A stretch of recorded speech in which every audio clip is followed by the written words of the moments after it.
She's a singer, a performer, a newspaper columnist, and a college student taking up nursing.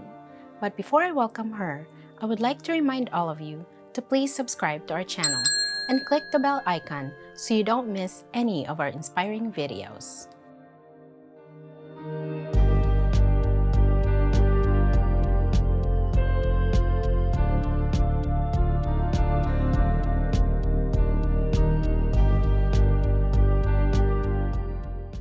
Hello everyone, this is Margie Bruce here at Global Inspiration, where you need to be seen, you need to be heard, and be an inspiration to the world.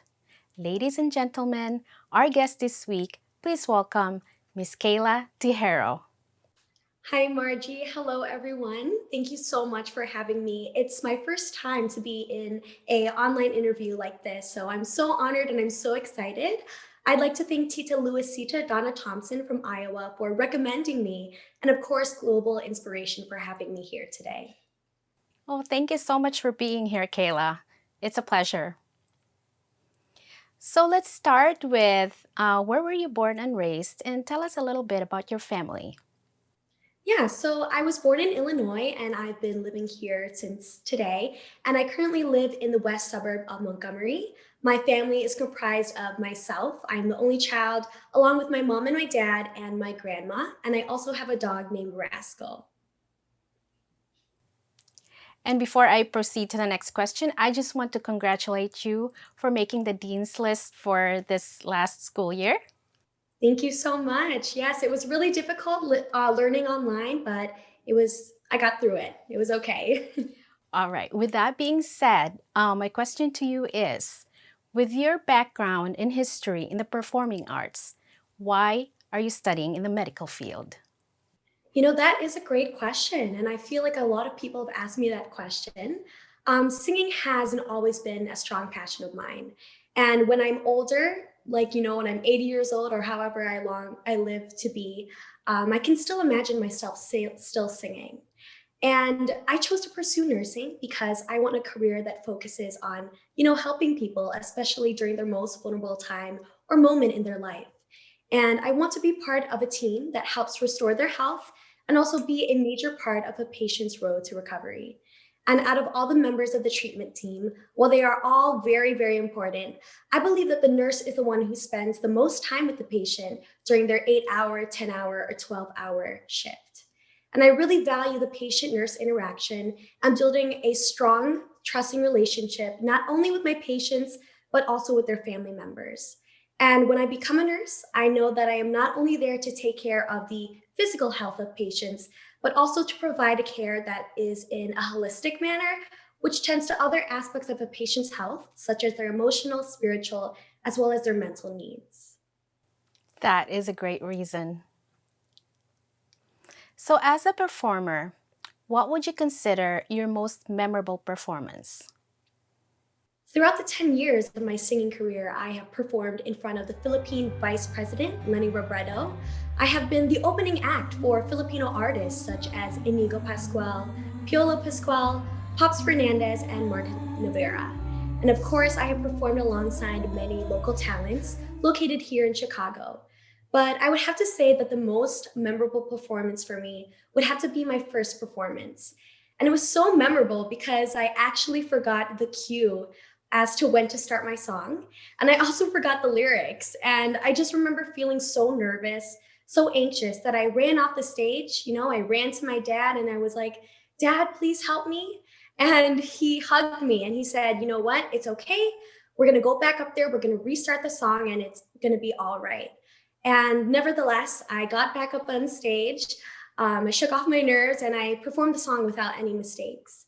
And this was so memorable because it taught me that, when you're starting something new, especially for the first time, you are bound to make mistakes and it's okay to make mistakes.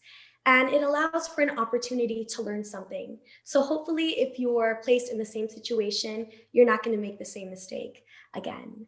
And it was also very memorable because it taught me that, sometimes we may fall on our feet, but we should never be afraid to stand up again. Great. So, you are also a newspaper columnist. How did that came about and what kind of writing do you do? So I was raised by a newspaper columnist.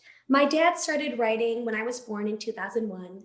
And I just remembered him, typing on his computer late at night, calling people and interviewing people, and even talking to himself. And I was like, why is my dad talking to himself, But I later learned that this is a really vital part of the writing process. So that definitely had an effect on my interest and passion of writing.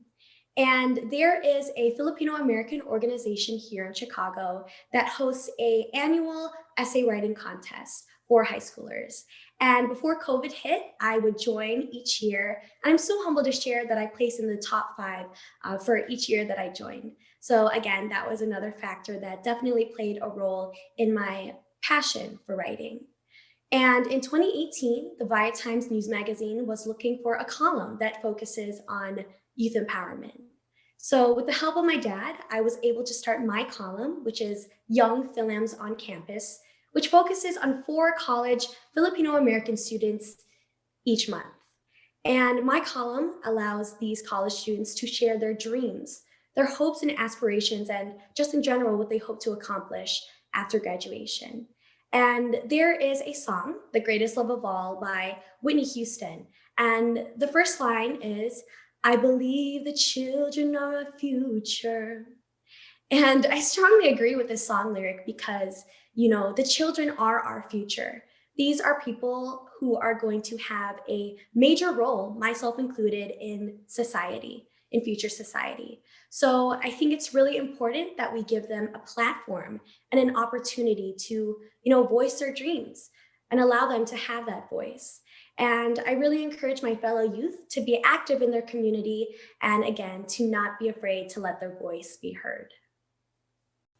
Can you tell us about your involvement in community service?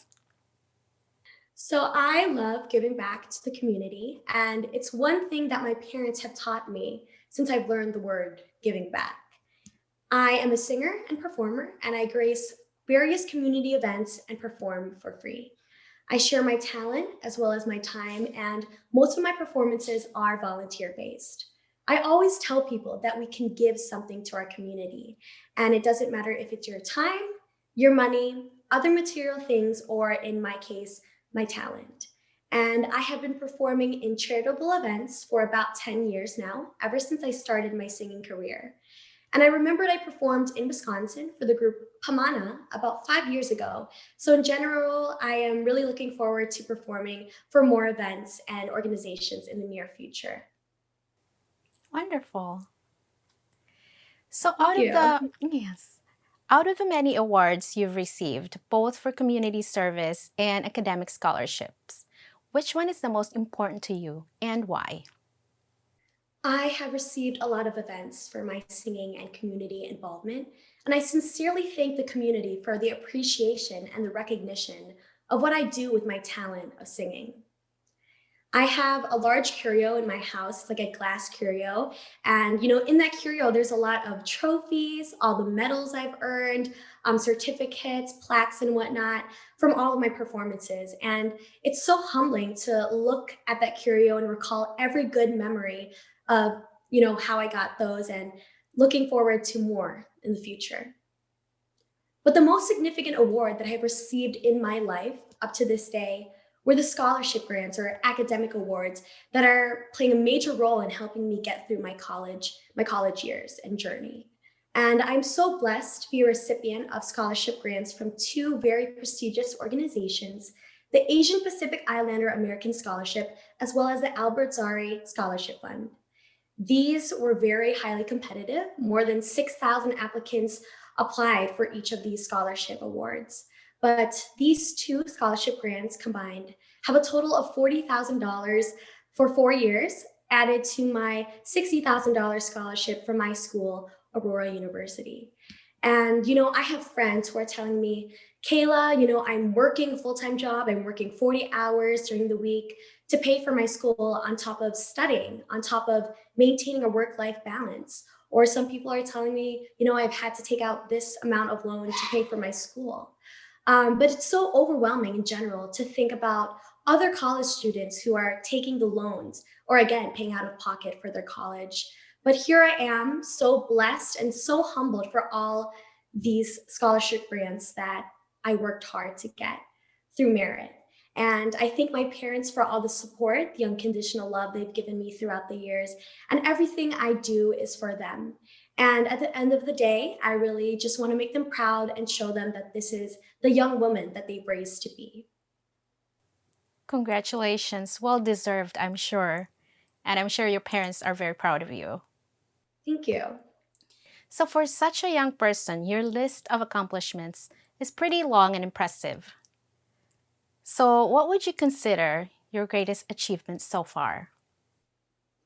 Yeah, so this is a really good question. When I was younger and during the kind of peak of my singing career, the very intense part of my singing career, I was just constantly looking to put one accomplishment after another and to, really build the list of accomplishments on my resume. And I vividly remember me and my dad, we would always search on Google, local talent competitions near me or competitions online competitions where I could submit my audition video. And two of the major callbacks that I had were for private auditions for the shows The Voice, as well as America's Got Talent in downtown Chicago. And my dad would always bring me to these auditions because we did not want to miss the opportunity. And if there's anything I've learned through the course of my singing career, it's to not be afraid to take the opportunities. That, if we don't try, if we don't see what this opportunity may hold, the answer will always be no. So everything I've listed down as my accomplishments on my resume has brought me so many unique experiences. But I think that the greatest accomplishment I've had so far is being able to experience a lot of things in life, being able to travel to many places, many states, to have a lot of exposures, singing in front of people, presenting myself in front of people, and just to meeting a lot of people. I've had the opportunity to win competitions, to join them, and to sometimes lose competitions. But in general, I have just learned a lot of really good skills that have helped me throughout my life. And to me, being a young, strong woman, being able to speak my mind and to inspire others is my greatest accomplishment so far. That's wonderful. So, what else would you want our viewers to know about you? Something that I want our viewers to know about me is that I am a very strong woman of faith. I grew up in a household where, God was talked about a lot, where we attended church regularly on Sundays. And I strongly believe in the power of prayer and that there's someone higher up that's always there for us, and that person is God. And personally, I always pray to God when I'm going through a difficult time or when I just want to update Him on my life. And I think that we should talk to God not only when we need Him, but when life is going good. And God is good and He is good all the time. And I believe that He has a grand and great plan for each and every one of us. Agreed. So, who is or what are your inspiration in life? This is also a great question. I feel like I've been asked this question on a lot of scholarship essay applications, but the greatest inspiration or inspirations in my life are my parents. My dad, he grew up with a lot of siblings, so there was a lot of children to be taken care of and a lot of children to be sent to school. And he would share that, there was not a lot of food on the table occasionally, but this difficulty in his childhood did not stop his desire to succeed. And sure enough, he had a full scholarship to the University of the Philippines, and his parents did not have to pay a single cent. My mom, on the other hand, she was 17 years old and in nursing school when her father was brutally murdered. And it was really hard for her because she had to assume the caregiver role for her siblings, making sure that there was food on the table, that the clothes were set for the next day, that the house was clean. So there were a lot of responsibilities for her. And I remembered her sharing with me that, one time she was studying for a unit exam and she shared that her mind was there, but it felt like her mind wasn't really there, that it was wandering because, she was dealing with this tragic death of her father. And both of my parents, they experienced a lot of trials, a lot of tribulations in life. And it's just so inspiring because they've taught me that, no matter how hard life gets, no matter what life throws at you, we just have to get through it and see results, see work hard and see a good outcome. And they have taught me the value of working hard, of having a very strong work ethic, and most of all, perseverance. And I think that they've taught me to be resourceful and to also put my 100% in everything that I do. So those are values that I feel like I can apply to many aspects of my life, such as work, personal relationships, or even school. You're truly an inspiring young woman. Thank you. And do you have inspiring message to our viewers that you can give them, even though we know your life is so inspiring right now? Yeah, so the inspiring message that I think I'd like to give to our viewers, or pieces of advice, I would say, is to study hard, to work hard, and to be really sure of who you are.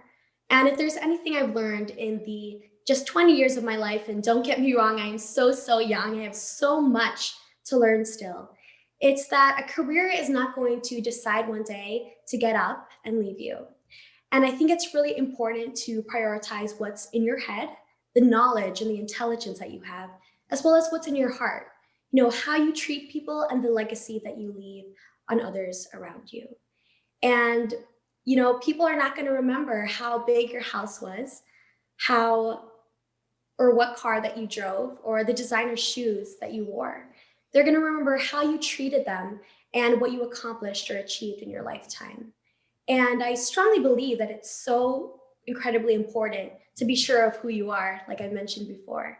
In life, people may come and go, but ultimately, I think that you are responsible for your own success and for your own happiness. And don't get me wrong, we do need people in our life. We need people to love us, to support us, and to be there for us when we need them. But there is beauty in being independent. There's beauty in being strong and self sufficient. And I also want our viewers to be inspired to never be afraid to take risks or opportunities in life. I think that life is too short to be boring, I guess. And if we never take risks or do things that, are out of our comfort zones sometimes, then what's the point of living? And I think that we should always be eager to take on new opportunities in life and, to not be scared of change or growth. And we should also surround ourselves with people who foster positivity and contribute to our growth. And in general, I just think it's all about being open minded and living life to the fullest, as cheesy as it sounds. Very well said, though, Kayla. Thank you. Thank you all for watching. This is Margie Bruce here at Global Inspiration, where you need to be seen, you need to be heard, and be an inspiration to the world.